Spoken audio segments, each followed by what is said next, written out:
De retour entre nous, exclusivement sur les ondes de TV Radieuse, en cuisine avec le chef Éric Paquenaud du restaurant et traiteur Todrick's. Chef Éric, bonne année à Bonne toi. année. Première fois qu'on se voit cette Oui. année. Et tu voulais nous faire une version, on fait deux choses avec toi aujourd'hui, Oui. une crème glacée et plus tard un poulet général Tao. C'est ça. Puis là, tu me disais, crème glacée quand même assez facile. Oui, assez facile. C'est accessible. plus une crème glacée garniture, si on veut, dans le sens, je la sers au restaurant avec un gâteau aux amandes et chocolat. OK. Donc, j'ai commencé ici avant qu'on arrive en onde. J'ai fait un caramel, donc c'est juste le sucre que j'ai fondu avec rien dedans. Donc, très basse, température moyenne. On ne veut pas aller trop haut avec la chaleur du rond. OK. Sinon, ça prend un petit peu de temps à fondre. Si on met la chaleur trop haute, on va brûler le sucre avant que le sucre du dessus soit fondu. Donc, quand il est coloré de cette façon-là, c'est prêt. Puis on commence déjà à avoir un petit peu de fumée, si on veut. Donc, on ne veut pas aller trop loin. Parce que ça va Donc, brûler. le caramel, en ajoutant les amandes, ça devient une praline. Ah, le Donc- caramel en achetant du vin, c'est Oui. une praline. OK. Donc, ici, on ne veut pas que les amandes colorent. Si on garde le caramel sur le rond avec la chaleur, la température du caramel va être tellement haute qu'elle va faire rôtir les Les amandes. les amandes. OK. Puis là, on a un goût un peu qui est âcre dans la bouche. OK. Donc, on fait juste les mélanger comme ça avec le caramel. Soyez pas inquiets, ça va être collant. Collant. Et puis, juste un papier parchemin comme ça. OK. Tu as dit pour ton caramel, c'est juste le sucre que tu as mis, tu n'as pas mis de beurre, rien du tout? Non, OK. ben, si on met du beurre, ça devient un butterscotch. Un butterscotch, OK. Et, avec la crème, évidemment. OK. Mais celui-là ici, Juste contrairement à un caramel régulier, Oui. généralement, on met un peu d'eau. Oui, c'est ça. Puis on fait bouillir à un certain degré. Ici, on veut juste le sucre. Le sucre directement dans la C'est chaudière. ça. Ah, Donc, OK. on l'étend un petit peu comme ça. OK. Et puis, on peut si on voudrait, exemple, le servir avec un café après, en même temps que le dessert, tout ça, on pourrait faire des morceaux, les craquer, puis on peut les Oui, manger des comme petites ça. tablettes. Là. Oui, Nous, on aime c'est ça. Ouais. Ici, pour le besoin de la recette, on le fait refroidir complètement. Mm-hmm. On le brise, on le met dans le robot culinaire, puis on arrive avec une belle petite petite croûte comme poussière ça. une poussière de praline. Donc, c'est ça qu'on va utiliser pour... Ta garniture. Exactement. J'aime ça. Ici, on a fait une crème fouettée. On va juste battre les blancs d'œufs ici pour faire une meringue. OK. Crème fouettée très simple, c'est la crème que tu as fouettée. C'est la crème 35, 35 juste comme ça. OK. À l'occasion, exemple, si on veut se faire un café spécialisé à la fin d'un repas, généralement, on va faire la crème qu'on appelle chantilly. Oui. Donc, la crème chantilly, c'est la crème fouettée qu'on va rajouter de la vanille et puis un peu de sucre en poudre. OK.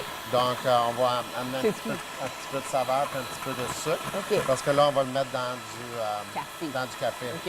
Mais pour le besoin de la recette ici, on n'a pas besoin. En faisant monter les blancs en neige, on va rajouter déjà du sucre ici. Donc, on n'a pas besoin de se doubler et redoubler parce que dans la praline, il y a déjà du sucre. Sucre ici. avec le sucre. OK, donc là, c'est un Ouais. blanc d'œuf que tu Donc fais. ici, on va faire, pour le besoin de la cause, on va prétendre que c'est fait. Quand à la semis, avant qu'il devienne en neige ferme, Oui. donc on va rajouter le sucre en poussière. OK. Donc ce qu'on appelle, quand j'appelle la poussière, là, c'est juste qu'il descend très doucement comme ça. On ne veut pas mettre tout le sucre d'un coup. Pourquoi? Parce que la meringue, l'idée de la meringue, c'est tous les produits qui ont été voités, c'est d'incorporer de l'air dans le mélange. Donc, la crème, la raison pourquoi elle gonfle, c'est les molécules de graisse qui enrobent les bulles d'air. Donc, elle va monter. Ici, c'est la protéine du blanc d'œuf, donc qui va absorber l'air par le mouvement des batteurs. Oui. Et puis, donc c'est pour ça que ça va devenir en mousse. Si on ajoute le sucre rapidement, il n'y a pas le temps de fondre. Et puis, il va être pesant sur chaque bulle, puis ça va garder la C'est toute meringue. une chimie, hein? Ouais. Donc, quand les deux sont montés assez fermes, Oui. on mélange les trois produits ensemble. OK. Donc, assez facile. On fait juste mettre... Cela, c'est pas important qu'on le mette tranquillement. OK. On fait juste le mélanger. Donc, vous remarquez au début, ça a l'air un peu sec des fois, mais ça se mélange tout dedans. OK. Donc, ça vous donne une... Ça va être, en mettant les blancs d'œufs, ça va être juste plus gros, le montant, là, mais ça va vous donner le même look. OK. Donc, ça vous donne une crème glacée qui est un peu caramel, la couleur caramel. Donc, présentement, on fait juste le mettre dans un contenant qui va au congélateur. OK. Et puis, on la laisse reposer là de 3 à 5 heures, quelque chose du genre. OK. Puis, ça va quand même assez vite. Si vous êtes un peu à la dernière minute, des invités à la dernière minute, mettez-les dans un contenant plus mince au congélateur, donc ça va geler plus rapidement.